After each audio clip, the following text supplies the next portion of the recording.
The station where our veterans' voices are heard. MBR Talk. Hey, thanks for tuning in. Welcome, Quack. Program are those of the speakers and do not necessarily reflect the views or positions of any entities they represent. Find us on the web at mbradio.us. Ah, there it is. You tuned into the Farron Dozier Show on nbradio.us, TikTok edition, and Live Sports. Catch me here Wednesdays at 4 p.m. Pacific time, only on nbradio.us. Shout out. How'd I do? Was that a good take? That might be.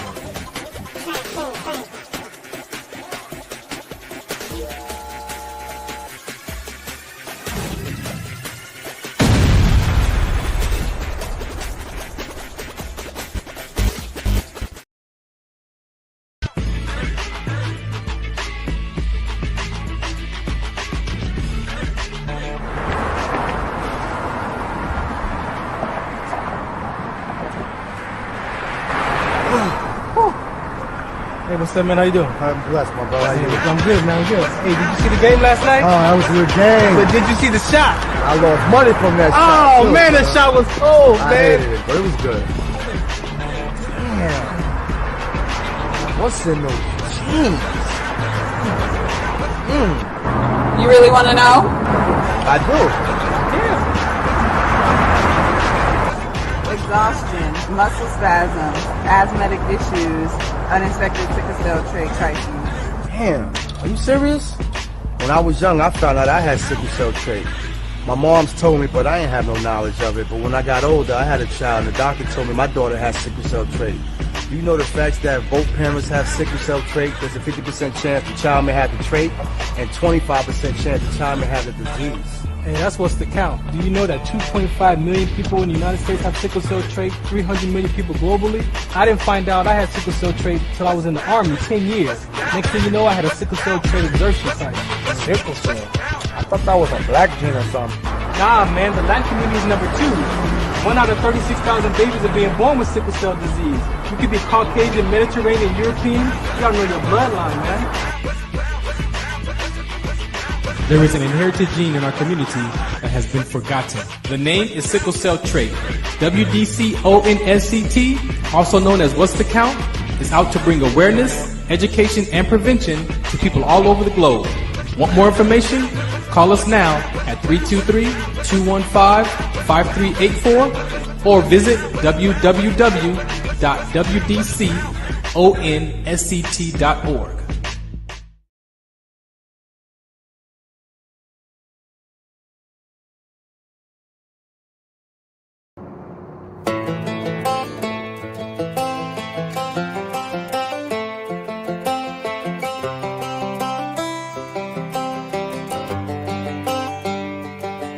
It's the guts and it's the glory, 100 stripes, 100 stories.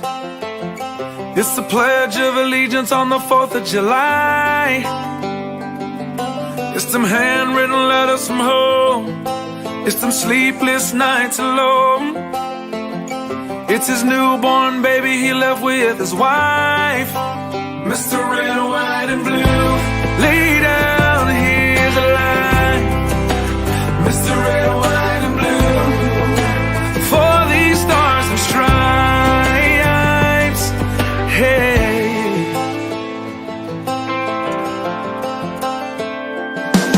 from the fields of Indiana to the swamps of Louisiana, to the golden coast of California, Uncle Sam's the only family he's got. His purple heartbeat won't stop, and his 18th birthday was the day he was born. Mr. Red, White, and Blue, lay down, here's the light. Mr. Red, White, and Blue, for these stars and stripes. Mr. Red, White, and Blue, stand on the front line. Mr. Red, White, and Blue, pay the ultimate price. Oh.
Do I need to say anything after that?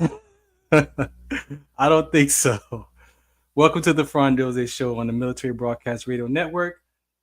We appreciate you for tuning and listening in today. As always, we have a very important, spectacular show for you right here on Wednesdays at 4 p.m. Pacific Time, 7 p.m. on the East Coast. Also, catch me Sundays at 8 p.m. on KCA Radio 106.5 FM, 1050 AM, where you can catch another version of the Farron Dozier Show mixed with some Sports Collective TV, media, and radio segments as well. Today, I have a guest who, as I put in the social media in the post, that we're actually on Beyond 2D yesterday with Jessica. But then I was reminded that when I first met Jessica around 2021, my guest was, I was on a show with them. And so I'm looking back like 2021, that's 4 years ago that we interacted on an episode. And he was a guest yesterday. I didn't even realize, when she said who was going to be our guest, and until I seen his face, and then he reminded me, and I'm like, oh, that's right. So he's here today to bless us, to be a part of this conversation. He is a veteran as well. And so by this being a platform for my brothers and sisters at arms, and also for our first responders, family members who have shows here, we thank MB Radio for this platform, giving veterans a voice. I'm grateful to be able to have my show come back and be on this platform. I've been doing the Farron Dozier Show / Trench Talk / Black GI Radio since 2013. And so having an opportunity to come back here and find a home for my military segments has been a blessing. This QR code right here, if you hit that QR code, you could go there and actually donate to the organization. They provide the platform for us as well. So if you would like to be a part of this conversation and move this conversation forward with other veterans as they come here, that's going to need the space and the microphones and the things like that they may need support in, and maybe pay some bills with us, because this stuff ain't free. They are open to your donations. It's a nonprofit organizations as well. I want to just start off with some sports. My team, the co-owner of the Inland Empire Hounds, iahounds.com. We had our season opener and great turnout. We won that game as well. So you can go to iahounds.com or at iahoundsaba on Instagram and see some highlights there. So we are now 2-1, and we move to San Diego the 6th and 7th in a doubleheader. One of the top teams in our division, and then a new team, the San Diego Mob, Mind Over Basketball, is actually, they haven't lost a game yet. So they're like we were last year when I took over the Hounds. They are like 7-0 or 5-0 right now, and so it's a good feeling when you're undefeated starting out the season. But we here to take away some of them zeros, because the Suns, they're also I think they're 5 or 6-0 right now. So these two teams haven't lost a game. We lost one game, and so we're coming to take some of them, make one of them zeros a one for them. So just make sure you check us out at iahounds.com. If you'd like to be a part of our brand, we are looking for companies to join forces with us as we talk about sickle cell trait, mental toughness. For the Love of Dogs is our campaign, our main campaign. That's one of the, because we're the Inland Empire Hounds, I had to put my dog Daisy down a couple years back and just never really dealt with that grief. And so taking over the Inland Empire Hounds was a great opportunity for me to take that energy, that grief, and put it into this basketball program. So For the Love of Dogs is the campaign that we have. So we're working with organizations in the community that are taking care of the fostering and the spay and neuter and just all the things that if you look out in the world today, there's a lot going on around dogs and cats and the fostering and just the finances. And so we want to be a part of that. I just don't have the heart for another dog right now. So this is my contribution to the community to help raise money, share some of our profits to get people to start to supporting those conversations. Very, very important. So I've got with the public health department, I've gotten with the animal care for San Bernardino County, other small nonprofits. So you can go to, iahounds ABA on Instagram and check that out.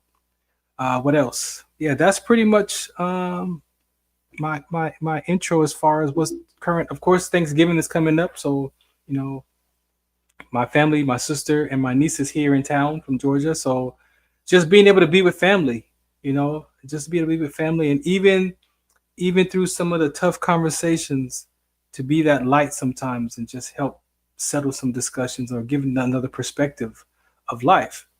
And so guess what? That's what we're gonna be talking about today. Another perspective of life. Brett reminded me in our conversation yesterday. I've had so many different shows the last 15 years, but I had put one show on the back burner called The Gray Area. And a lot of times, in conversations when it comes to human beings, some people just want it to be a black and white. This is what it is and this is what it ain't. Well, there is a part of life that is that black and white. But when you come up with human beings and conversations and different ideas and different views and different perspectives and perceptions and interpretations, some of that stuff is not black and white. Some of it has to be a gray area so that you can actually maybe give up your position and listen to how another person got to be where they are in life, right? Maybe the gray area is where we ask more questions in the gray area before we can get to the black and white. So when Brett mentioned that yesterday, I was like, man, I got off that talk yesterday. Like, man, that was one of my favorite shows that I've done that I put on the back burner. And then shouts out to Jessica for yesterday's Beyond 2D, red, blue, and everything in between was our political conversation. And I have a show that I'm holding on to right now called America, Tell the Truth. And that show is based off just bringing people to the table to share their backgrounds, to share what had your great-great-grandfather come to this country, right? Because when you look at that and the relatedness of it being a human being, there's so much stuff about politics and race and opinions. And I believe that if we are able to have a conversation and allow ourselves to listen to other people's backgrounds and other people's life experiences, that you may find out that you're not much different than that other person. That a lot of families came to this country fleeing their own country for a better opportunity, from famine, from being killed. Like, there was a lot going on in history that we know of. And it's not just blacks coming here because of slavery, right? That's one conversation, but there's a lot of people came here for other reasons. And my question is, have they healed from why they got here? And if we tell the truth, maybe not. So America Tell the Truth is going to be based on that conversation of having people come on and talk about what they know about their ancestors, where their grandparents came from, the great grandparents, and why they came here. And then in that space, guess what you might hear? You might hear something that will like, man, well, we came here similar, but the impact of it emotionally is relatable, right? Because that sense of belonging, people came here for that sense of belonging, to survive, to make another opportunity, to make a better life. But guess what? Some of the systems in this system don't allow that to happen naturally, right? And so that's one of the other shows that I'm working on. I don't know when I'm going to drop that one, but again, thank you for listening in. Brett Gordon is here. I'm going to bring him up after I play this public service announcement again, and then we'll come back and talk about his life experience before, during, and after service. This is the Farron Dozier Show on the Military Broadcast Radio Network. Shout out Southwest Account. This is Farron from the Farron Dozier Show, 8 p.m. Pacific Time on KCAA Radio, 106.5 FM, 1050 AM. Also streaming from the KCAA Radio.com website, the station that leaves no listener behind, and MBR Radio. That's right, MBR Radio on all their streaming platforms, including MBR Radio on Roku TV, Sunday nights live, 8 p.m. Pacific Time on KCAA Radio and MBRradio.us. The Farron Dozier Show. For more information, search farrond.com. Tune in to the Farron Dozier Show on KCAA Radio 106.5 FM, 1050 AM. Also streaming from the KCAAradio.com website on Sunday nights at 8 p.m. Pacific Time. Brought to you by Sports Collective TV, Sports Collective Radio, and Sports Collective Media. We got the Heme Factor, we got In the Zone, and we got Fourth Down in the 20-second timeout sports segment.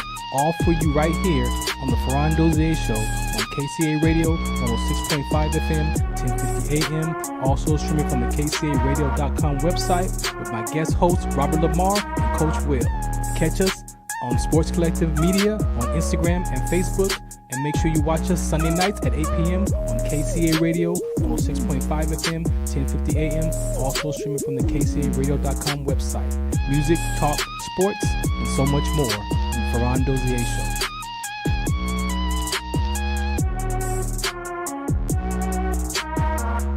Zetovia salve, made from natural and organic ingredients, good for inflammation, poor circulation, hemorrhoids, yeast infection, lip sores, dry coughs, eye pain, minor cuts and bruises, and ready to purchase at botanicaherbalco.com. botanicaherbalco.com. botanicaherbalco.com. All right, so many of you that are familiar, my shows are 99.9% organic. So we are just going to have a conversation as if we were sitting next to you in the room. But I would like to invite to the stage, to the deck here, Brett Gordon. Just want you to know, man, that I appreciate you for the courage and the confidence that you had to come on the show yesterday on Beyond 2D and help us talk through so much of what politics looks like in one hand, but really from the heart of what it looks like.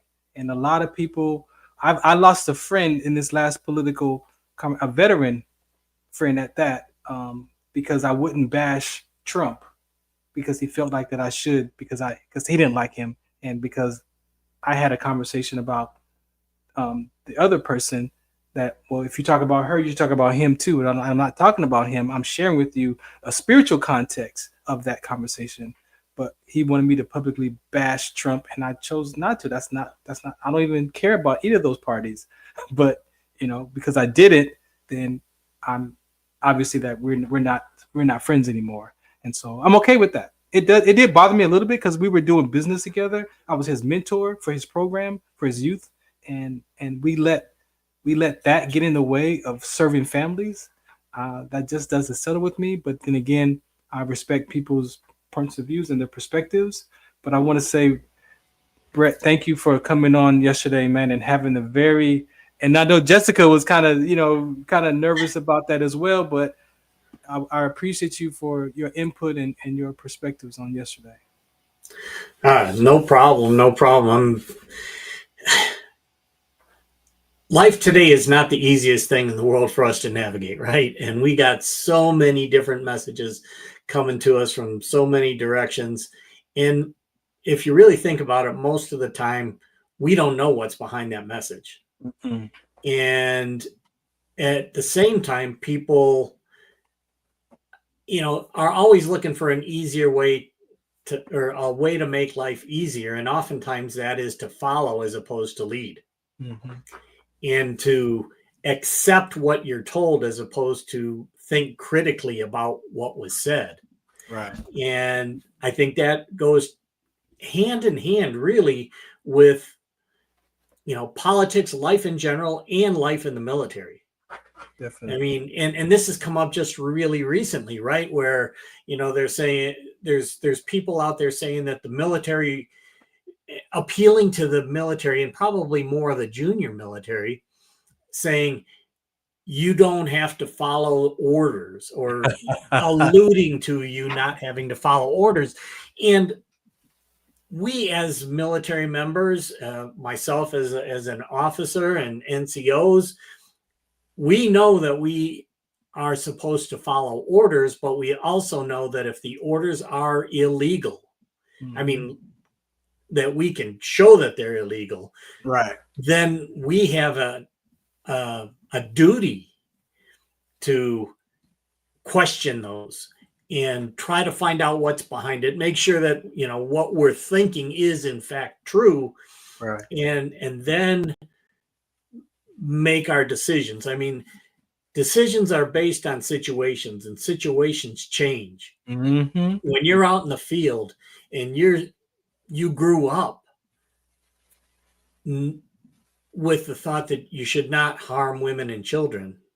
But when you're in the field and they're shooting at you and you can't decide who is them and who is us, you have to make a decision based on the situation, your history, and more so, and we talked about it yesterday, our beliefs.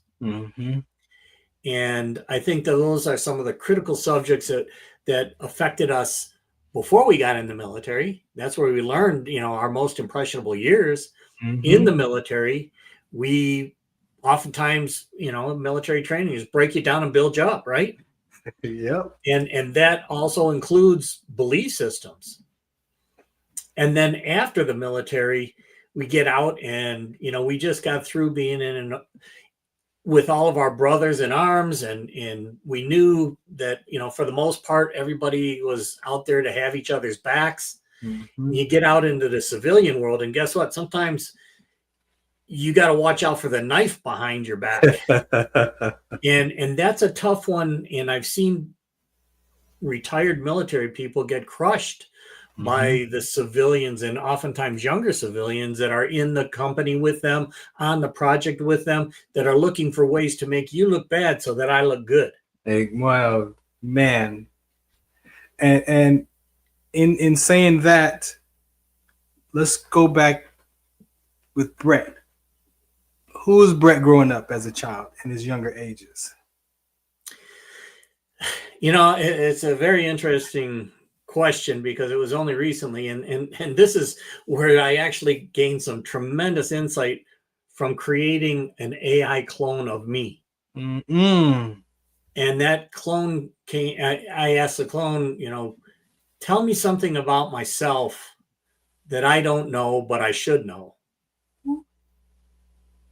Wow. And it came back and it said, you see yourself as in your presence is valued based on what you can fix, what you can stabilize, what you can do, not who you are.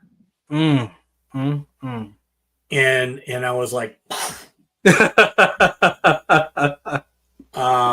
it was really an eye opener. And then I think back and I'm like, man, this goes all the way back to when I was like 3 years old, and I'm not one who remembers a hell of a lot about the details of when I was growing up. But I do remember doing things to keep mom from freaking out, to keep mom, from yelling at my brothers and sisters or me.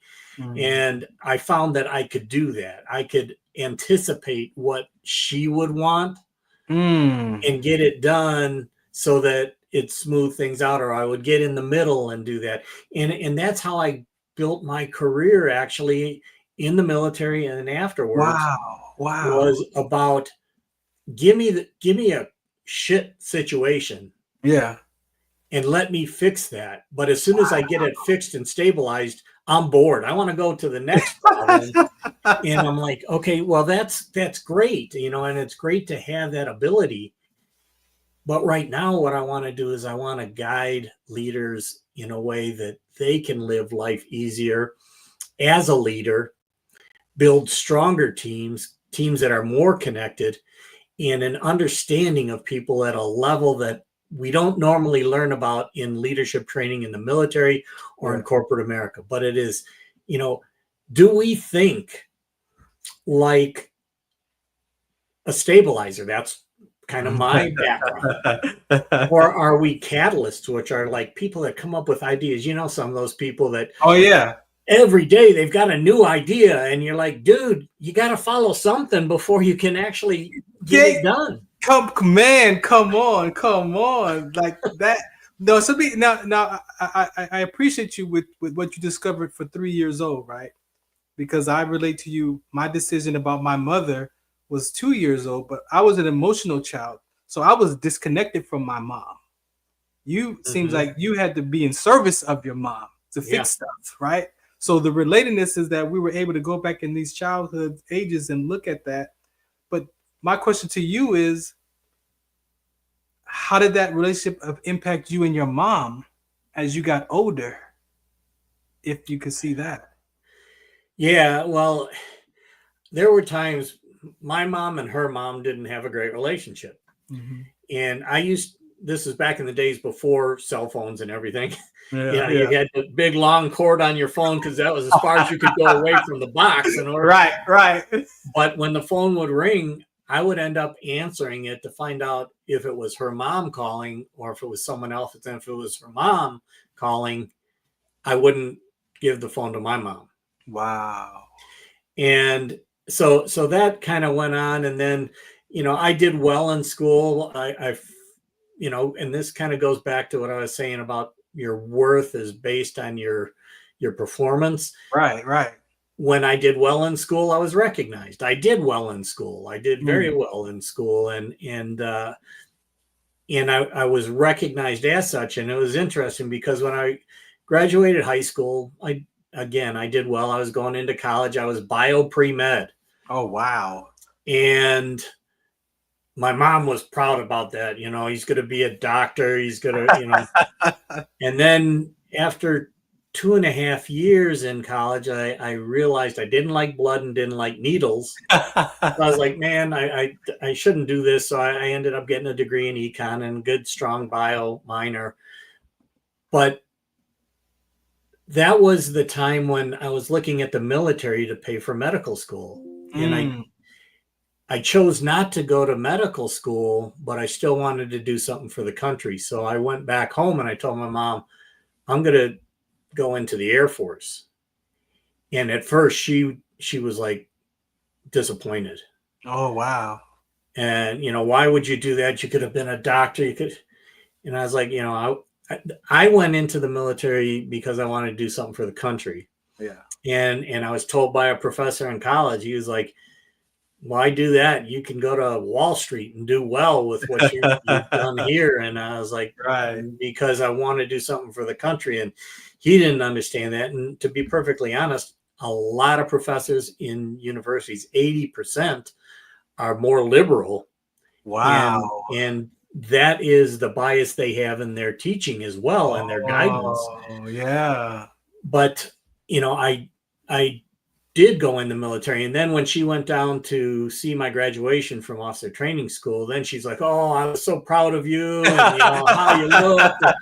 And then, I'm not the kind of officer that is all about the salute and all this kind of stuff. Right. I'm not leading by the rank on my shoulder. I'm leading by the rapport with my team. Right.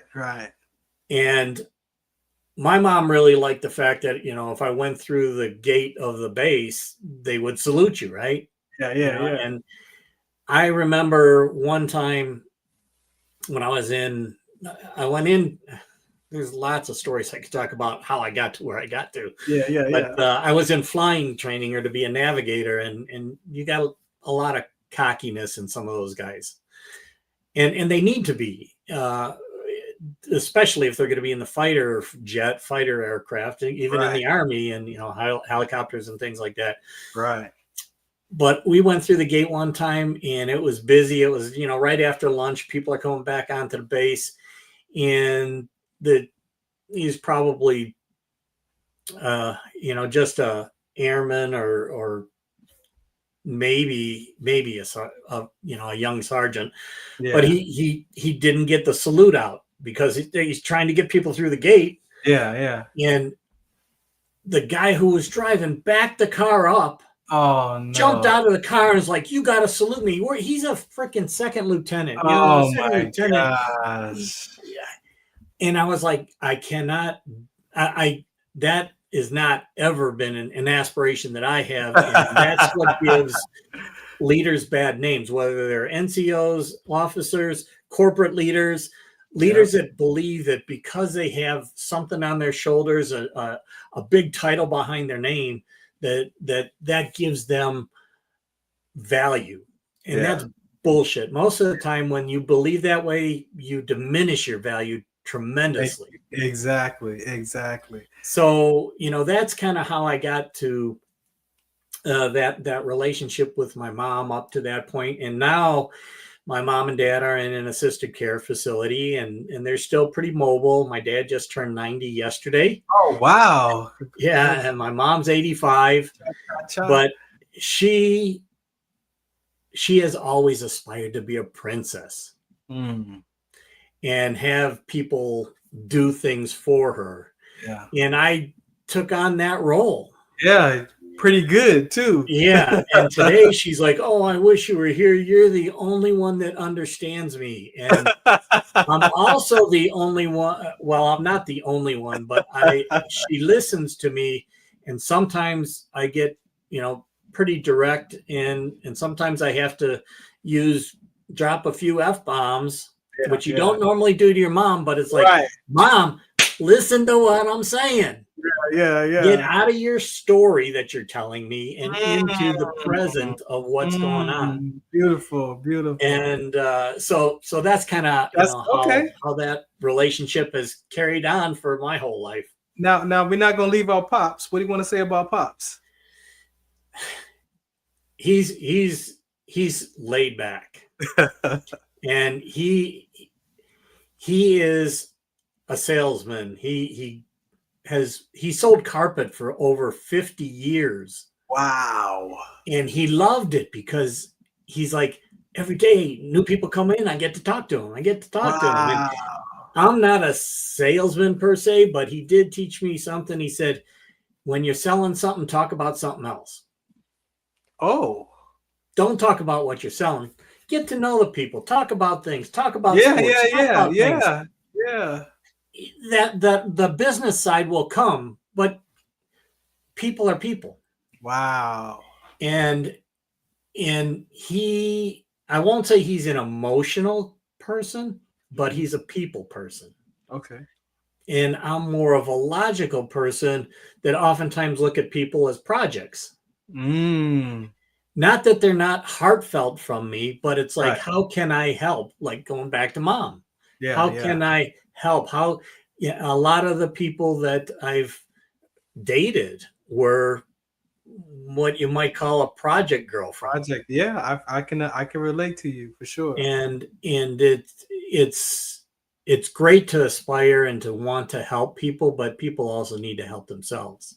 Yeah. And at times you have to disassociate because they're willing to take, but they're not willing to give. They're not willing to put forth the effort. I appreciate you saying that. And as I listen to you say that piece right there, I'm challenged by that conversation. I know that I've learned that sometimes you have to ask permission to speak in people's life. Like sometimes people don't want to be spoken to in their life. Sometimes they just want to be heard. Sometimes they just want to vent, right? And to be able to be responsible for that conversation and how it moves is one thing. But then I hear people say, don't kill my vibe.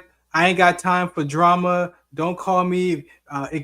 Only focus on the people who call you and talk to you and like all this stuff, right? But in that same vein, if a person completes their life, then it's like, oh, check on your strong friends, check on people, people are. So it's like, well, which one do you want? Do you want me to reach out to you when I'm having my troubles to talk to you, or you don't want me to kill your vibe? Which one is it? And I would like to know your perspective or interpretation on that, because it bothers me, right? Because of the work that I've done on myself, knowing that I was in suicide ideation, I was in depression, anxiety, I was having the willingness to die because I thought my life was over because my career ended. And to come out of that, right, on the other side, and then hear people talk about, well, I didn't got time for no drama. That's disheartening for me, because as soon as someone completes their life, then it's a whole nother, check on your strong people because, our friends, you know what they're dealing with. Well, you've been telling me that you don't want to hear, you don't want me to kill your vibe. So is that, am I off in that, or am I missing the piece of the puzzle that connects that? It's hard because, people are multidimensional, and we have to grow to appreciate it as opposed to reject it or put a barrier around it. When I talk about leadership and when I talk about masculinity, I also talk about feminine energy. Masculine energy and feminine energy are in everybody. Yes. And how much of one is in versus the other, there's maybe somewhat of a natural state, but it's also a situational state.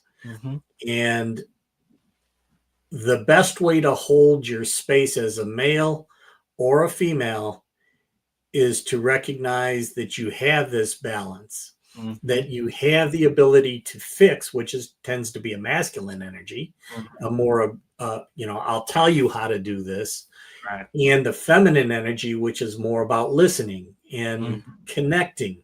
Right. And when we can bring those together, like shut your mouth and listen with your ears, or maybe it's time that I've heard enough and let's talk about let's talk about that story you continue to live over and over and over again. Yes. And what is the driver behind it? How far back does that go? Yes. And how far forward do you want it to restrict your life? And then those stories, I learned for myself that our language could be our biggest trap. We talk about, oh, I got haters. Well, guess what? Your subconscious mind could be your biggest hater because it's telling you what you better not do because of the embarrassment or the shame or the disappointment you experienced from the past. As you said, how I'm struggling. Well, you're struggling, I'm struggling, but no one's saying what the struggle is to get help in the struggle. So we just agree that we're struggling and then we walk away and no one gets any kind of support or help. And so when I looked at that for myself and I hear all these conversations in the world about, what we're talking about as far as relationships and the ability to communicate and listen, a lot of those things are really fractured, but we're bringing the fractured piece to the puzzle, or we're bringing that fractured piece to that conversation, at a great percentage of the time. And it's difficult to admit that to yourself when you want to be right, but I'm right about them. Yeah. But just because you're right doesn't mean you're right. Exactly. Life is about perception and perspective. And if we don't really understand our own biases, then those perceptions and perspectives, they build on each other, and it always will. But one of the toughest things to do is to question our perspective, our perception, and our belief system. We talked about this yesterday, that it's a whole lot easier to point the finger out and say, it's the economy, it's the president, it's my next door neighbor, it's my mom. My mom has been dead. In some cases, people's moms have been dead for years and years and years, and yet they point to them and say, they're the ones that are impacting me. No, it is you that is impacting you, and it's your interpretation of what they said and your memory of what they said. And the perception of that conversation and perspective. Exactly. Yeah. And, in the military, we have those same types of challenges that come up, especially when you're talking about PTSD and things along those lines. Right. And there's an exercise that I've been through a few times and kind of learned how to do. It was something called the Dickens process. Tony Robbins uses it to take you back to those traumas in the past. And look at it, I know there's, in today's world, younger people may not know about cassette tapes and things like that. But if you took that, that old cassette tape or the recording of that event in your life, which was very traumatic, and an event, I say part of my program is an event is just an event. How you interpret and put a meaning to that event is up to you. Exactly. So pain sometimes is unavoidable. Suffering is. So in this exercise, you kind of go back to those and you try to go back all the way to the first seriously traumatic event in your life, and pick that tape up and realize the meaning that you have on it. Now change that meaning. So it wasn't I was abused and it's changed me for my entire life and it's caused all these problems that I have, but it is I was abused and now I can use that to help others to avoid or to overcome. Yes. And when you put that cassette back into that space that you pulled it out of, it's like a domino. Right. All these other events that you had this meaning that was based on that, all of a sudden changes. And now your past and your present and then your future don't have to be based on that past. Yes. And if you put an enlightening spirit on that past, you put a positive spin on what happened, what you learned from it, what you've gained, how you survive life because of that, and how you've helped others because of that. All of a sudden, your self-worth, your perceptions, your exactly changed, and you didn't even have to go through all the other ones, right? Because that domino fell, and now it's it has a different meaning. So, yeah. And so when you language it that for yourself, I look at it now for me as principles. I understand that principles are to be used by, they're not conceptual. So if you believe that you can find a principle outside of your thought process in life that you can use to unravel that tape or find where the tape is that you need to find, then you got to be willing to look at something outside of yourself, right? And so I want to ask you, you mentioned Tony Robbins, right? What led you to that kind of personal development? What was going on with you in life that you was like, you know what, I need something outside of my perception, my own interpretation, that you're like, you know what, I got to go find something? It was the point when I left active duty military. I mean, literally in 1992, when I left active duty, I was trying to find a job first in Hawaii because that's where I got out of the Air Force. Duty. And I realized, the way they do business in Hawaii is not kind of the way that I learned to do business. It's a bit more laid back, and it's definitely about who you know, not necessarily what you know. So I came back, and it was actually temporarily, back living with my parents. I was paying them rent, but it was a place to be. And I was in the basement, and I started thinking about, what's going on. And back in the day, there were all these infomercials. Now there's not as many as there are, were then. And Tony Robbins was one of them. So I bought his program and I started going through it. And I was like, wow, there are so many things that I may need to unlearn. And then there are many things that I need to learn about me. And it takes work to do that. It takes honesty to yourself to do that. And it takes being responsible for yourself to do that. And that was the beginning, listening to tapes and stuff. And I did that for a number of years. I went into corporate leadership and things along those lines. And I was working for Maersk, one of the largest shipping companies in the world, in Southern California, actually out of Southgate, California. Oh, wow. And they decided that they were going to move my position from there to New Jersey. And I was like, I don't want to move to New Jersey, but my position. And then I was thinking about it, and I said, well, I just moved my parents from Chicago to Las Vegas, which is where I had my house. I actually had an apartment in California. And I was like, I did that because I spent so many years away from my parents, from the time I went to college, basically, until that time. Right. 20 years or more being, outside of the area of my parents. Wow. And it was like, if I moved to New Jersey am I moving there for the right reasons? Yes, the money is there. Yes, the position is there. But is that going to fulfill me? Right there. And I was like, no. And what really drew my attention to that is I went to a live Tony Robbins event for the first time. Oh, I bet that was exciting. So if you listen to Tony Robbins tapes and things, you know, he can get animated, but it's pretty much, you know, kind of classroom-esque. Yeah. Or through stories.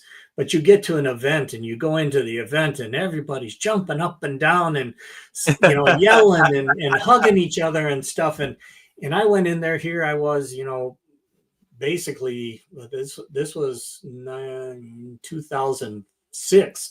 So, wow. So 20 years of being in the military and then also reservist and in corporate America.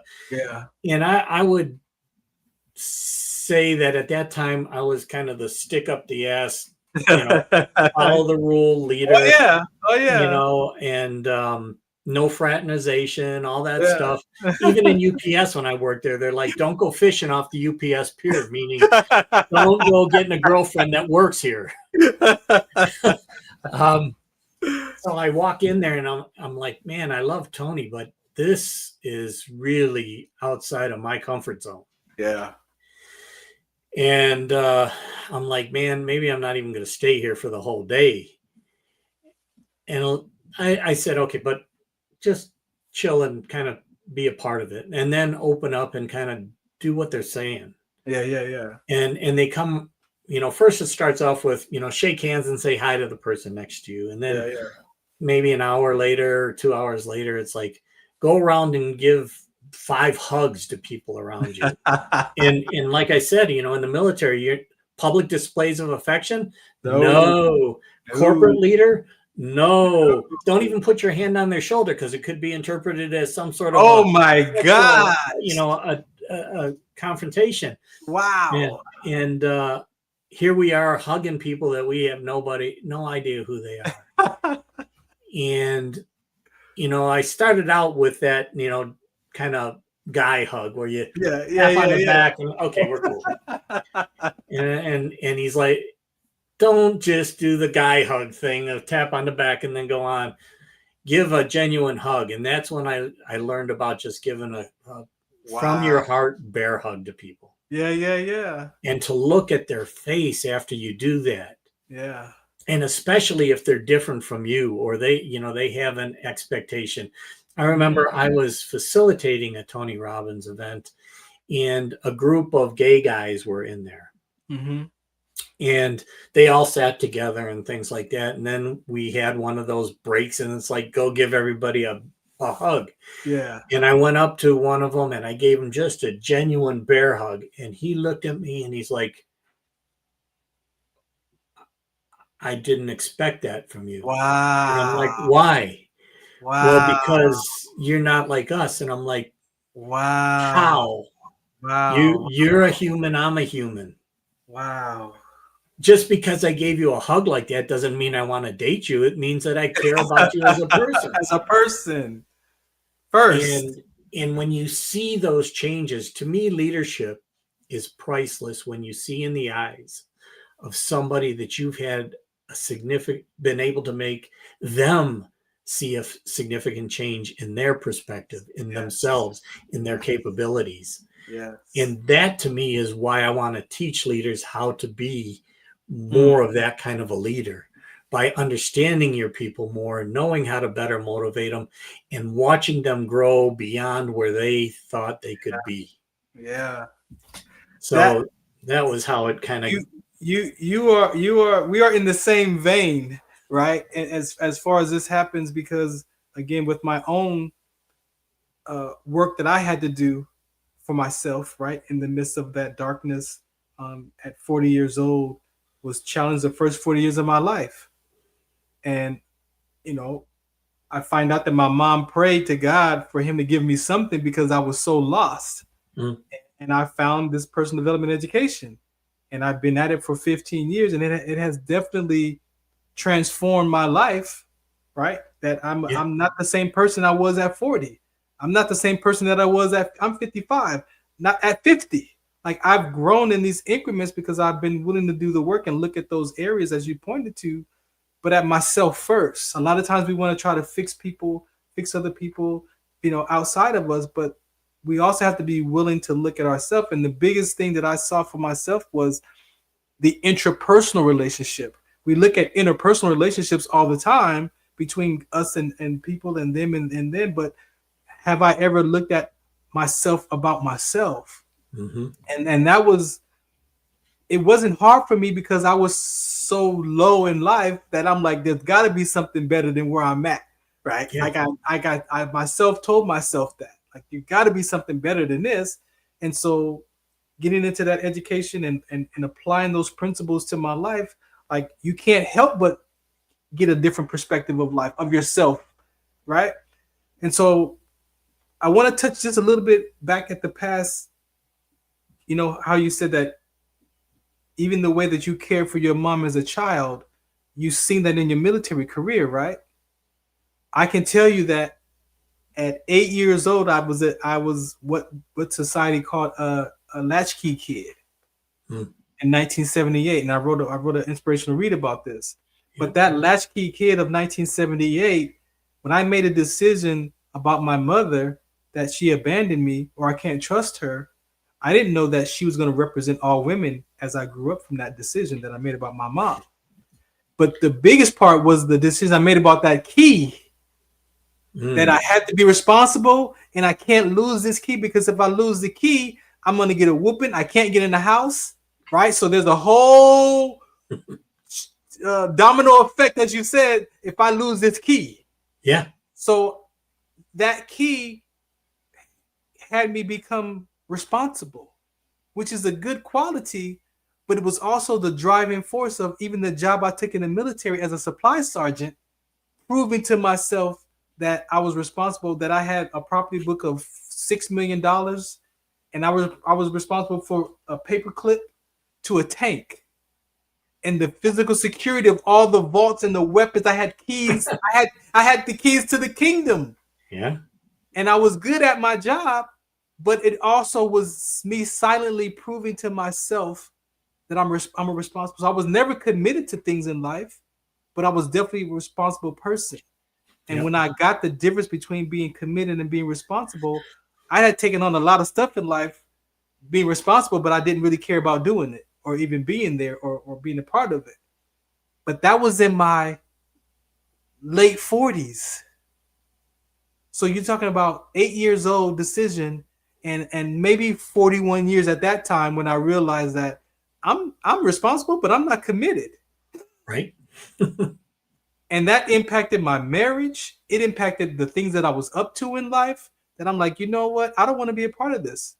I have to relook at this situation because I think I'm doing this out of a survival state.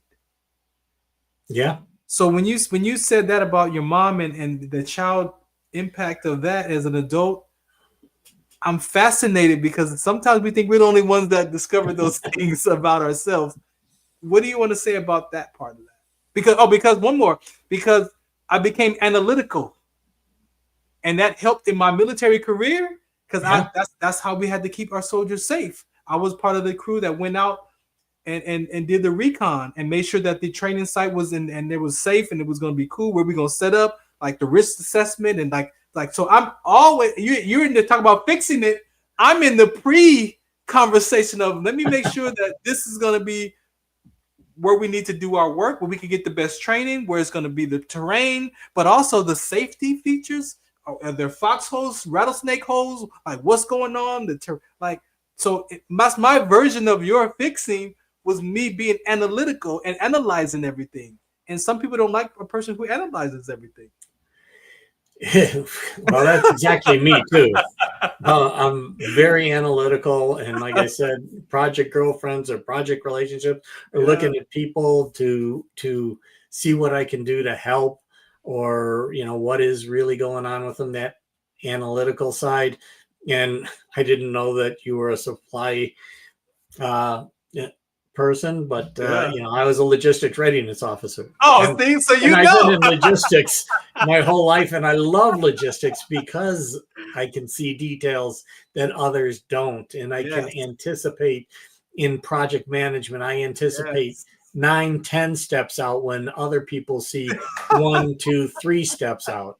And oh my goodness. So, and that's what happens in life. But there are a lot of people. There are people like us, and there's a lot more people that aren't like us. Right. And that's what I want to point out. Can you use that? Because those skills that we had developed even from our childhood survival skills. We need those skills, but at some point as an adult, as life transition, those skills don't work anymore. And the ability to say, okay, I know this is not working, but I don't know how to figure out a new way to apply this to my life. Or maybe that childhood decision is affecting my relationships, and I don't know. I can see the damage, but I don't know who else I could be except not be vulnerable. Yeah. And when you're in that analytical, when your natural energy is being analytical, you oftentimes have a bit of a perfectionist lean or bias, and I definitely did and still do. I mean, I'm not going to say that I don't, but I was a first lieutenant in the Air Force, and I was given my first section to be responsible for, and I had to start to realize that not everybody sees the level of detail I do. Not everybody is looking at it from that closely to be perfect. And I had to start to recognize that I'm going to kill myself if I don't kill others, not figuratively, by not recognizing that sometimes good is good enough. Yes, we can set stretch goals and try to lead by example and get people to maybe see where it's valuable to look more detail. But at the same time, they may feel the world a whole lot differently. I would say until probably the last, 10 years since I've been with my girlfriend now, I've grown to appreciate that I can feel the world as well as see the world. And that balance is growing. There's still tremendous, I can walk and see, there's that, I don't know where that pea on the ground came from, but I can see that pea, that piece of rock, that whatever. Right. That other people walk by and they're like, I don't see anything. I'm like, right there, it's simple, it's obvious.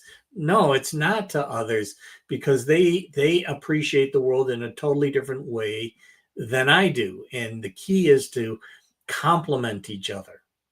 Not like tell everybody, oh, you're doing great, but complementing the energies that we are naturally, have, what I call our natural genius.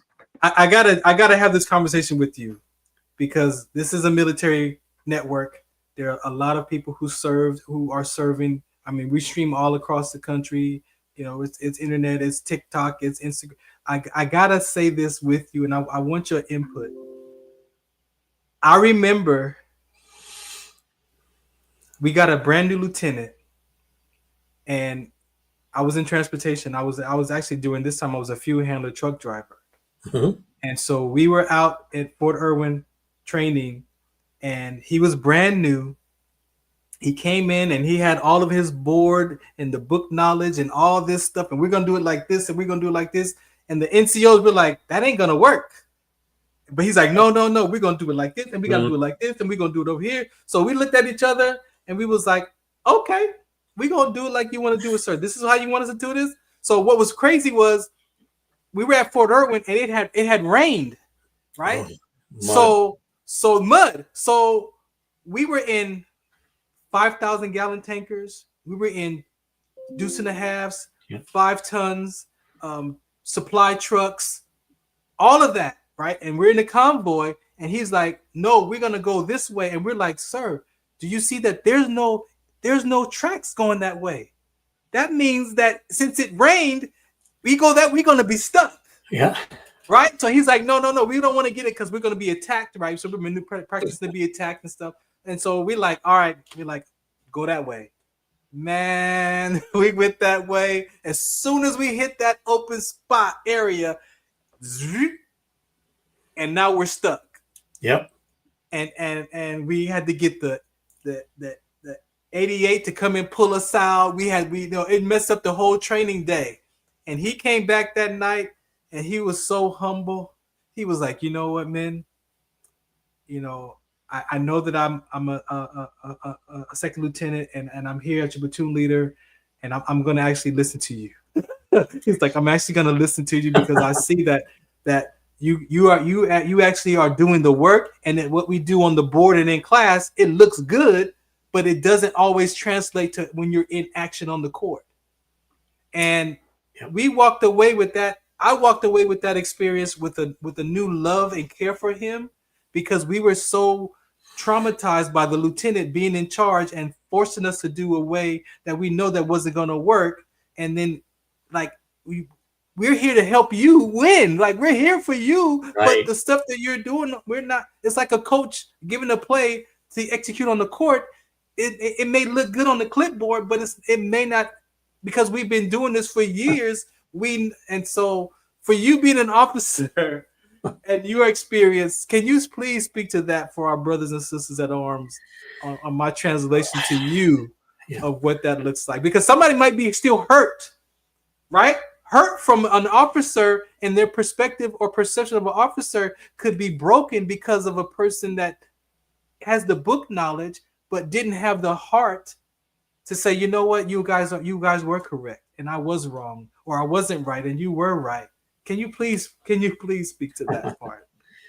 Yeah, interesting conversation. So I told you about that one officer that, I needed the salute and all that kind of stuff when I was in NAV training. Well, after NAV training, I did not ever want to fly, but quotas, right? So I got recruited. They only had quotas for flyers or engineers, and I didn't want to be an engineer and I didn't want to fly, but I thought the lesser of the two evils was to try to fly.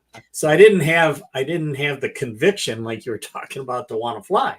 And finally figured out how to get out of it without getting kicked out of the Air Force, and they put me into logistics, which at first I was like, motor pool?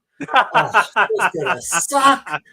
I'm not gonna like this. And they put me into Dover Air Force Base with the big C-5 aircraft that you could drive from, in one end out the other. Yeah. And I was put in as a Air Terminal Operations Center duty officer. So, for overseeing the whole flight line operations from the logistics perspective. Wow. And I learned almost immediately that I did not know what the hell they were doing. My team in front of me that were the NCOs that were guiding the things that were going on. Right. And my approach was, can I come down and sit next to you and just kind of listen in, watch what you're doing, learn what you're doing, because I don't know this. Mm-hmm. And that's how I built my rapport with the team. Now, are there times that I questioned why they were doing certain things and thought it could have been done a different way? And maybe there were times that I kind of pushed in that direction, and they're like, "Up to you, sir." and I had great commanders that were. They said, "Don't come to me with a question. Come to me with the situation and what you did, or if it's significant enough, what you're thinking about doing, but do not come to me and ask me to give you what to do." Oh, wow. And I was lucky to have those kind of commanders right off that are open to that. Right. And there was one time that I really, really, shouted at my colonel, 06. Because we were basically going to bump cargo from a plane in order to get space available passengers on a plane to go to Germany. And I'm like, what? That's not our mission. Our mission is to move the cargo. And the passengers are a byproduct of that. Uh-oh. Especially space available, because that right. Yeah. Oh yeah, space. Yeah. Exactly. You're not. That is not a right. That is, an opportunity. Opportunity. Yeah. Opportunity. And after I did that, and it happened to be in the terminal center, my commander called me in the next day and he said, Lieutenant Gordon, I appreciate your conviction to the mission. But first of all, you never speak to your superior like that in front of the people. Oh, yeah. And secondly, here we have 450 people in the backlog, many of them sleeping in the terminal or around. Wow. And we're trying to do what we can to break that backlog. People need to get back to their family. They're on vacation. They're with their family. They need to get back to the mission. And I learned a lesson. And we should always take that opportunity to learn a lesson. And if you have great leaders, they will allow you to make mistakes. Yeah. And then they will guide you on how not to do that again. Yeah, correct that. And I had a situation a little bit different when I was in charge of the passenger terminal. Lo and behold, now those are my responsibility, all those people. And let them get on. Let them get on. Let them get on. and I had two people in my unit that were married, but he had been deployed for a while, and she was back here on home station. Mm-hmm. And she was being fed stories about what he might be doing overseas. Oh, God, no. And then she's like, well, if he's doing that, then I'm going to do this. Oh, no. And I don't think that he was really doing that, but she really did that. Wow. And they were in the process of getting a divorce, and it was a tense situation. I had to have them on different shifts and things like that. But there were times she would bring her next boyfriend around while he was there. And oh, no. Tough situation. And he took to drinking. Oh, no. And he eventually got busted, come through a gate DUI. Oh, my gosh. And he was a really, really good worker. I mean, reliable, somebody who I knew was going to do the right things. Wow. And, I'm the OIC, and I had to call him into my office, and I closed the door. And I said, look, the difference between you and me is you got caught. Straight up. I was like, you got caught. I'm not going to say I haven't driven drunk. Right. Right. And this is back in the early 80s before it really got bad, or more focused. But I said, we're going to have to do certain things because of you getting busted DUI. You're going to have to go to the program. Mm-hmm. You're going to get looked at more closely. Mm-hmm. And you need to do a great job, continue doing a great job. So he did. And then it came time to do the, annual reports. And I marked him accordingly for his performance on duty, but I marked him down significantly for military bearing and judgment. Oh, yeah. But overall, the score was very high, and it went across my commander's desk, and he called me up. He's like, Lieutenant Gordon, you gave Sergeant so-and-so this score for his OPR or his APR, Airman Performance Report. Yeah. And I said, sir, I'm not going to kill a person's career because of a mistake. Mm-hmm. I marked him down on judgment and bearing, but his performance here at work is superior. Mm-hmm. And my commander's like, all right, I can accept that. Mm-hmm. And I think that as leaders, that's what we're here to do. We're not here to crush people because of a mistake. Right. And those mistakes can be costly. In fact, when I left there, unfortunately, there was a mistake out on the flight line that cost one of my young troops who just came in before I left, she got run over by the stair truck. No. What? And yeah, and I feel for the guy who did it, because he was just the nicest guy, but they got rushed. No. And anyhow, I don't know the very specifics. I always focused very much on safety first, and be aware, and situational awareness and all that kind of stuff.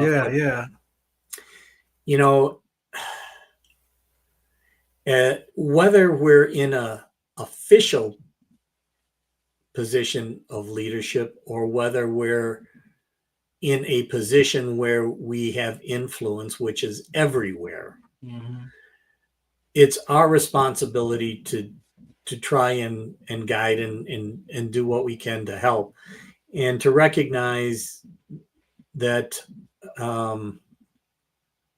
we can do that if we choose to do that. And it may mean that you may sometimes go against the group who's like, why the fuck would we do that? Right, exactly. It's like, because that's the right thing to do. Yeah, it's easier to do it your way, but it's better to do it the right way. Yeah. No. And I always say even today, the main reason that we're in a leadership position is to keep the shit off our people's back so they can do what they do best. And it's beautiful how you said that we're not here to crush a person for making a mistake, right? I'm going to play a commercial and come back, but I want to talk about what that transition looks like from a child to a parent and a parent to a child, right? Because a lot of times as parents, when the child messes up, it's like, that's the child. That's who you are. You're the mess up. When this child is not the mess up, they make a mistake. They do that. So I want to talk about that, if you don't mind. Sure. How our conversation shifts into life as parents, and because we were all someone's child, right? And not everybody's a father or mother, but we've all been someone's child. And maybe that conversation, as we wrap up the show, we could plant that seed in families to look at that as Thanksgiving comes about, and we want to be loving with our family. However, I was telling my friend today, in English we use the word love. I love my car, I love my wife, I love my friends. We say I love my dog, I love this, I love that. But then that word love is used for so much stuff that it kind of gets watered down when you have in other languages like storge love, which is family love. And so when I say I storge you, you're talking about your family. And that's a different kind of love than just saying I love you. So I want to touch on that as we wrap up the episode, because like I said, it is Thanksgiving, and I want to plant a seed of what that looks like, because sometimes as family members, we hold that against each other. The child holds that against the parent of how you disciplined me or you treated me because I messed up, and all that other stuff that comes with why I don't even want to spend time with you during the holidays, right? And so maybe that conversation for those who watch this or watching can have a heart, and maybe like, let me look at what that looks like in my own life like that. So you up for that conversation? Sure. Yeah, I got about 15 minutes left. Good. Then that's what we got. We'll take it. Right. So this is the Farron Dozier Show right here on the Military Broadcast Radio Network. Brett Gordon is here. We're just talking about life before, during, and after service, but more about the human aspect of our careers, right? It's not just what we did, but the experience of it. And a lot of times we discount the human experience because of the past hurts and the past traumas and the belief systems that we grew up in that don't fit us in our teenage years or in our 30s or in our 40s or even 50s. So stay tuned for this, and then we'll be right back on the Military Broadcast Radio Network. Shout us out, what's the count? Some of us still carry the burden of battle. It threatens to drown us in our everyday lives. In battle, we had our weapons and combat gear to keep us safe, to keep us confident. But when we returned home, we were not armed with weapons and gear to cope with our own minds. I was lucky to find my combat gear, my mental weapon, and it's called Calmago. Calmago is a drug-free device that allows you to achieve calm in less than 3 minutes in moments of anxiety, stress, anger, panic, or insomnia. Not with medication, but rather by activating the parasympathetic nervous system through breathing regulation and multisensory stimulation. A recent study has shown that Comigo decreases PTSD and anxiety levels in veterans, helping those who are suffering and having a long-lasting effect. Visit Comigo.com to learn how you can get Comigo through the VA or with a special veterans discount code. Do you remember studying sickle cell in biology class? What's the Count on Sickle Cell Trait Prevention is here to bring you awareness, education, and prevention conversations around the risk factors of this inherited gene. Visit wdconsct.org. Muchos de nosotros nos vemos afectados por la enfermedad de células falciformes a diario y un número creciente simplemente no nos damos cuenta. Los impactos de esta enfermedad afectan a todas las personas y en especialmente a las personas de color y con antecedentes diversos. Estar en servicio conmigo y con los demás a medida que creamos una mayor conciencia sobre cómo identificar y dirigir el tratamiento de los rasgos de células falciformes y ayudar a las familias a saber cómo superar el trastorno de células falciformes. WDCONS. My name is Ann Halley. I am the CEO and founder of the Rhabdomyolysis Foundation. I founded the organization in 2022 in an effort to support survivors and fund medical-related research. If you're interested in getting involved with our organization, you can visit our website at therhabdofoundation.org. You can sign up as a volunteer, or you can support our organization by donating directly on our website. And all proceeds will go to support survivors and medical research. All right, welcome back to the Farron Dozier Show. I just want to say that sickle cell trait conversation is very, very important. It is my personal experience. It is part of why my military career came to an end, along with the rhabdomyolysis conversation. So I have sickle cell trait, and I experienced exertional sickling with rhabdomyolysis in my 17th year of my career. Took the military, 4 years to figure out what happened, and then another 3 years for me to fight to try to stay in. But I was found not fit for service because my body started to break down, and so dealing with arthritis and being on medication, I was found non-deployable and then not fit for service. And so if you want more information about that, wdconsct.org. It is in sickle cell trait is an inherited gene. That's my campaign here in the back. But also the rhabdomyolysis. Anybody can experience rhabdo. Rhabdo is a skeletal muscular disorder.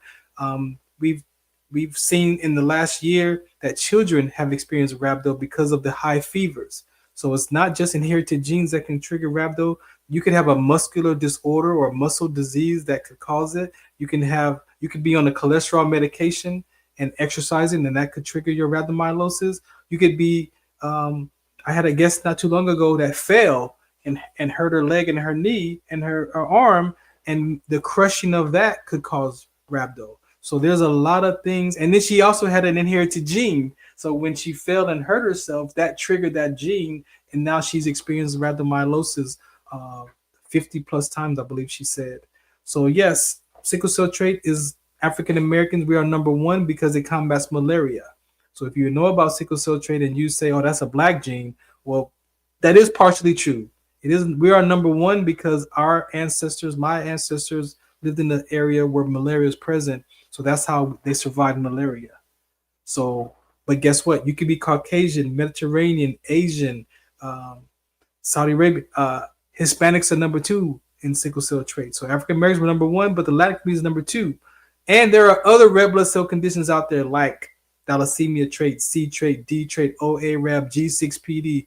There are other red blood cell conditions out there that could cause complications just by being a carrier, right? So with the exercise-induced exercise exertion with my sickle cell trait, my red blood cells mutated. I lost oxygen in my body, which triggered the rhabdomyolysis, which triggered skeletal muscular damage, joint damage, renal failure, and some other secondary health complications that I actually live with. You can't see it because it's inside. So I'm fine on the outside, but especially wintertime is one of my roughest seasons because of the pains and the weather change. And so, but it reminds me why I'm alive, but it also reminds me that I have a voice, and that became my what's next. So for my brothers and sisters that are listening, that uniform is what you get to do. It's not who you are as a person, right? So don't lose sight of the things that you care about in the world, your family, your friends. Those are just as important as that camouflage and that identity that we carry in that uniform. When my rank was in uniform was taken away, my life was over, because that's what I made it mean. And sometimes, as we said on the show today, we give meaning to life that's in a disempowering context or a hurt, broken experience, because I was disappointed in myself for sprinting that day. I didn't have to sprint. I was embarrassed because my career, and I was ashamed because of my career came to an end on the way it came to. So there was a lot of things that I was carrying, right? So we're going to come back with Brett and wrap up this segment in the next 9 minutes. We're going to talk about, we've talked about our military experience and the impacts of that, but we're people first, right? We are people first. I was a person before I joined, before I took that label on as a soldier. And I want to talk about that because as it's the holiday season here, we love our families. I love my mom and dad, but they got on my nerve. And I had to figure out why they got on my nerve. All right, Brett. All right. Well, there's a lot that can be said, and not enough time in this show to probably say it all by any means. Yeah. But when one thing that adults oftentimes, and parents in particular, don't understand is that although we believe, just like you were talking about, from the outside you look fine, but on the inside you got these things going on, sickle cell and all these things. That same thing goes on as a parent, where parents think that they can present themselves good on the outside, but on the inside they're arguing with each other. They're in battle. Their energy is negative because of the relationship, but they think they're putting on a face that the kids will benefit from. When in fact the kids feel energy even more than adults. Yes. So if you're having challenges with your relationship, your kids are going to be having challenges with the environment. And kids are very ingenious. And oftentimes your trouble child is the one who recognizes that if I get in trouble, mom and dad come together. And that's what I want, is mom and dad to be together. So I'll take the pain to keep them together. Wow. And that is something that we as adults, and it happens in the military too, or in any organization, but in the family, and especially in those impressionable years, kids figure that out. And then they become your problem child. Wow. Brett. Because they feel your challenges. Wow. So sometimes your problem children are the ones that love you greatly. Wow. They're not trying to create trouble to create trouble. They're trying to create trouble so you stay together. Wow. And they learn from that. And in playing that role in adulthood too, or victimhood, it's really, really something that is not taught. We don't have good classes for parents. No. And usually it's, the books. And like you were talking about earlier, what's in the book and what's in reality are two different things. And I used to say in the military, I actually learned this from my bosses that I told you were so good. Yeah. Policies and procedures are a great place to deviate from. You need that structure, you need that guidance, but then consider the situation. And sometimes the right choice is not to follow the rule. Ooh-wee. If I had a hat on, I would take it off. Wow. So, these lessons are not lessons that your professors, your teachers learn, because most of the time, and I say this with some level of commitment and some humor, but those who can do, those who can't teach. What theoretically is good doesn't always translate to reality. I was on the implementation side of operations, implementing systems, those types of things. Usually I came into a company after the strategic guys were there that said, theoretically, you should be able to save this much money by doing this. And I used to come in and say, the very first thing that we have to do is reset expectations. Right. Especially the unspoken ones too. Well, exactly, because now we're going to bring people into it. And when you bring people into it, those theories are a great place to start. Right. But you're going to deviate from. Wow. And that goes with life and kids. Before you go. Yeah. Tony Robbins is one of the principles that you live your life. That's one that you. So I had to get a new ideology, philosophy, and theology, right? So I got a new ideology. Was cognitive behavior was that for me, because I have to challenge my ideas and my thoughts.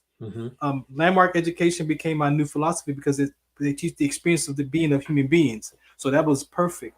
My theology is biblical principles. I'm not religious. I don't believe I used to be, but I saw that it's not about religion. It's about the relationship with God and the Trinity for me. Real quick before you go, what do you categorize your life? I put mine in 3 phases. So that way, if I'm off in the dark spot, I have 3 ways that I could get back to be centered, right? I have my ideology I could go to, I can have my philosophy or the theology. And I use those 3 pillars to find my way back to being who Farron is today. Is Tony Robbins one of your curriculums, and what else do you use for yourself? Well, I learned all throughout life, right? We've been talking about that, and Tony Robbins is one eyes to a different perspective, and through that, neuro-linguistic programming. And you had mentioned before language having a big deal, that transformational language, changing the words you use to describe a situation changes your perception of that situation. So choose your words wisely and don't allow your mind just to spit crap out.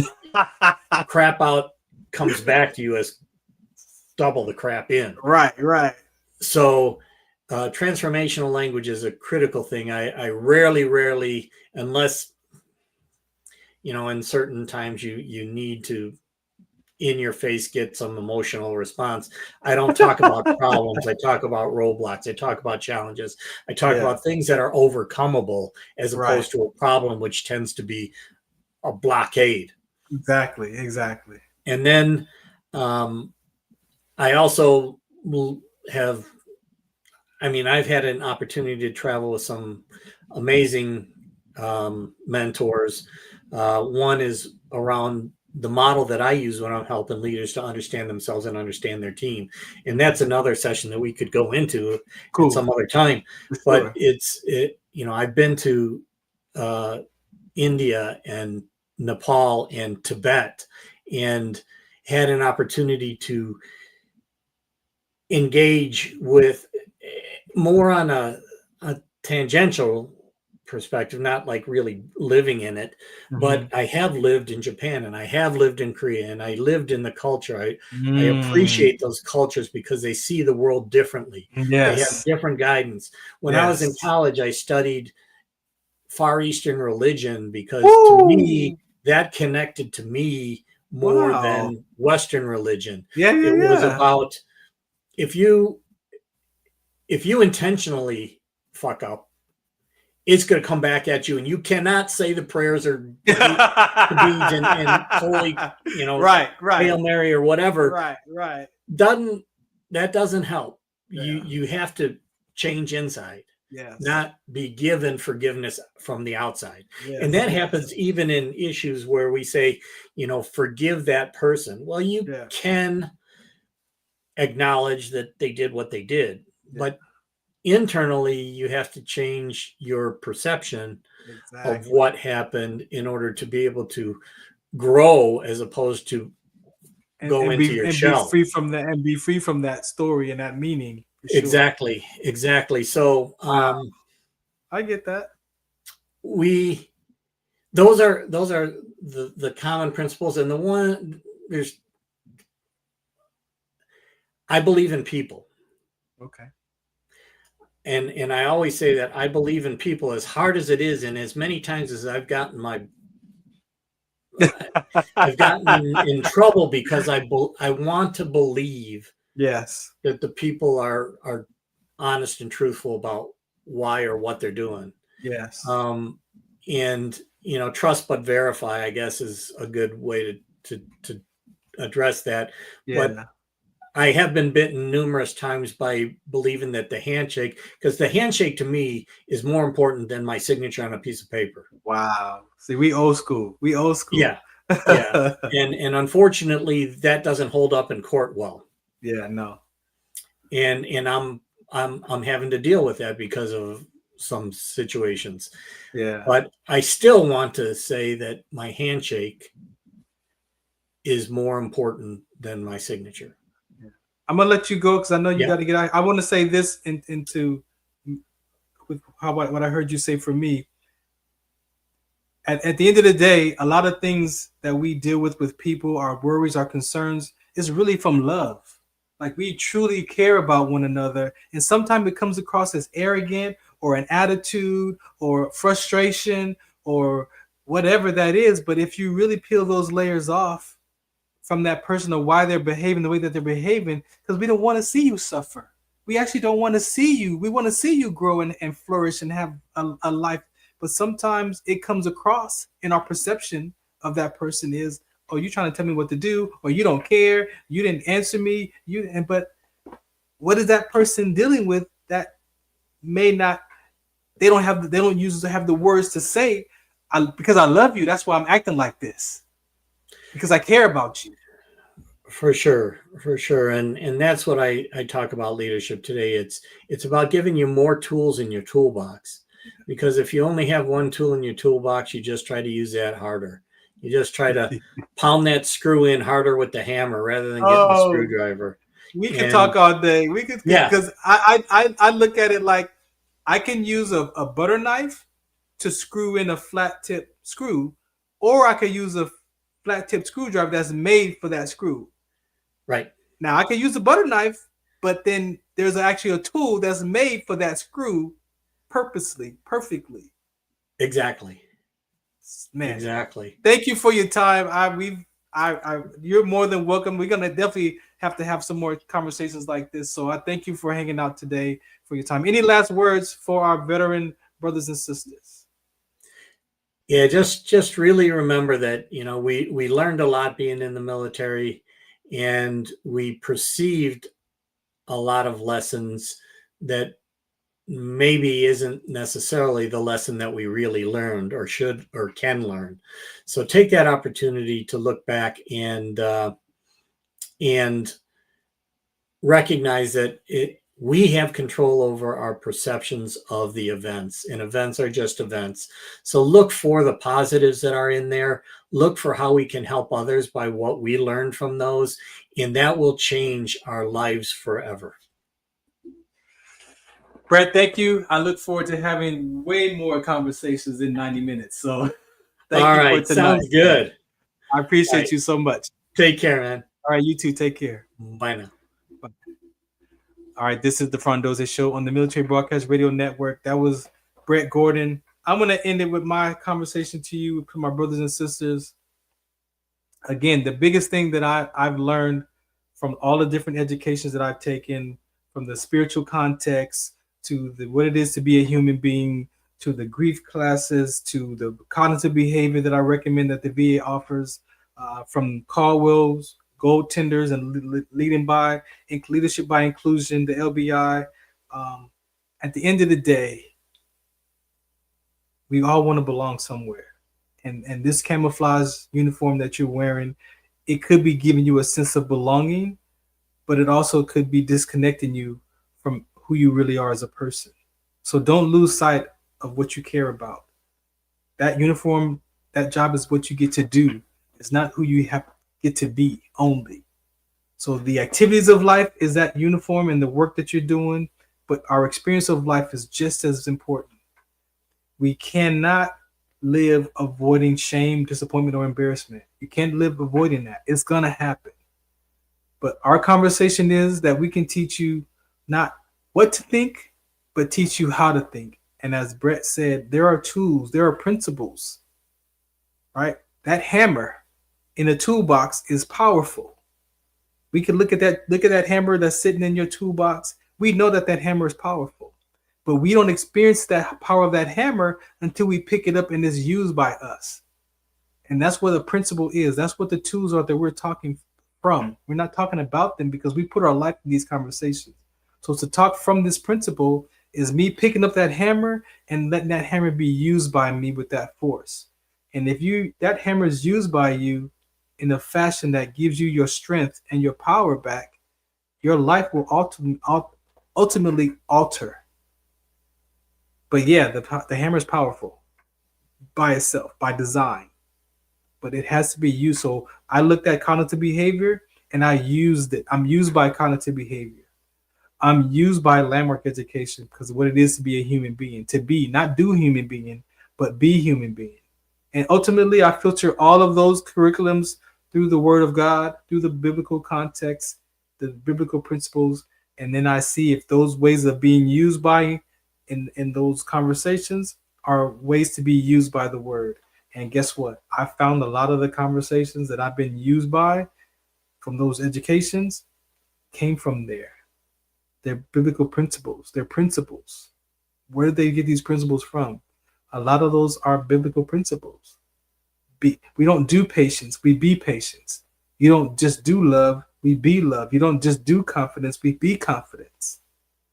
We be courage. We be kindness. We don't do kindness, you be kindness. Those are ways of being, and that's all the Word of God talks about. Jesus Christ is an example for us that he shows us not just his great miracles, but his behavior, his character, how he treated people.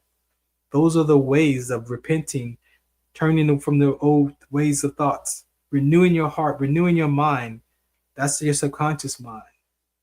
That's it. That's the work. But it takes courage. It takes a way of being to be willing to look in your life and look at the past experiences, the emotional things. For myself, I had to do that. I was willing to. Or I wouldn't be in front of you right now today if I wasn't willing to.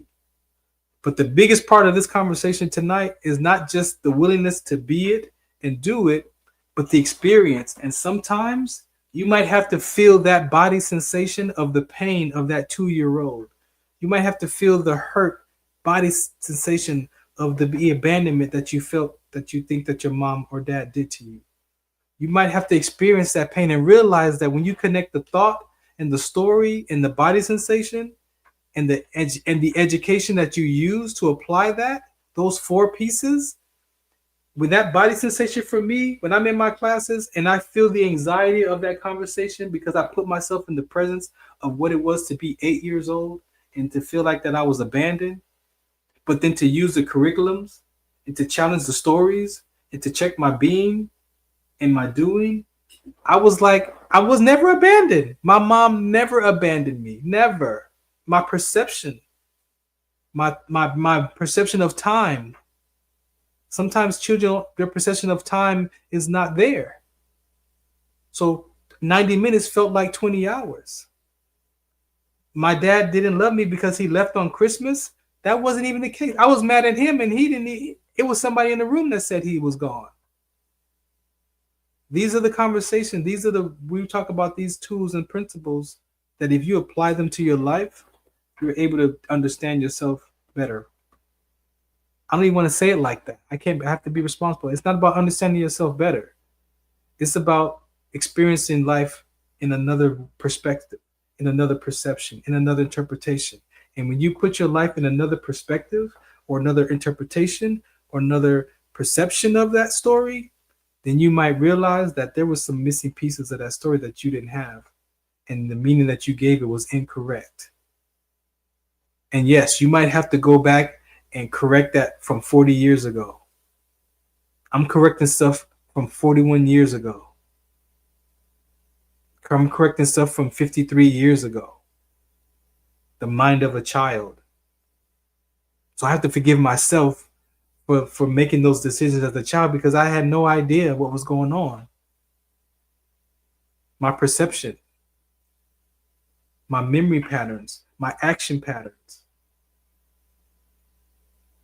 Enjoy the holidays. I thank you for tuning and listening in today. I appreciate you all for checking us out. At Farron Dozier for more information, farrond.com if you want to check out what I'm up to in the community. Of course, the sickle cell trade is WDC on SCT.org. I got link trees if you want to follow along. It's all going to lead you to the stuff that I'm up to. The Life of a, that's one of my favorite talks that I'm up to today is the Life of a, all the childhood experiences that I've been delivered from and working through my life experiences as an adult at 55. So a lot of those things are important. Sports Collective on Sundays at 8 p.m. LBI Solutions, you can go there. That's for our veterans and for our children and parents conversation with Caldwell Williams. I'm a part of that conversation. I'm his trainer. So again, I don't just talk about these conversations. I live from them, from the biblical principles to the cognitive behavior to Caldwell's education. I practice being those. If you be those and do those, and you will produce the results that you want for yourself and for your life as a space of peace, joy, love, affinity for people. Those are the fruit of the Spirit. You become kindness. You become loving. You become caring. But you got to be willing to do the work. And a lot of us aren't willing. Search your heart for that willingness. This is the Farron Dozier Show, the Military Broadcast Radio Network. Shalas Awasakam. Ladies and gentlemen, thank you for tuning in to Military Broadcast Radio. As we wrap up today's show, we want to remind you that the podcast of today's episode will be available right after we go off the air. So if you missed any part of the show or want to listen again, be sure to check it out. And remember, we're here to support and honor our veterans. Your stories and experiences matter, and we are committed to giving you a platform to share them. That's right. We're here to give our veterans a voice. So don't forget to catch the podcast and stay connected with us. Giving our veterans a voice.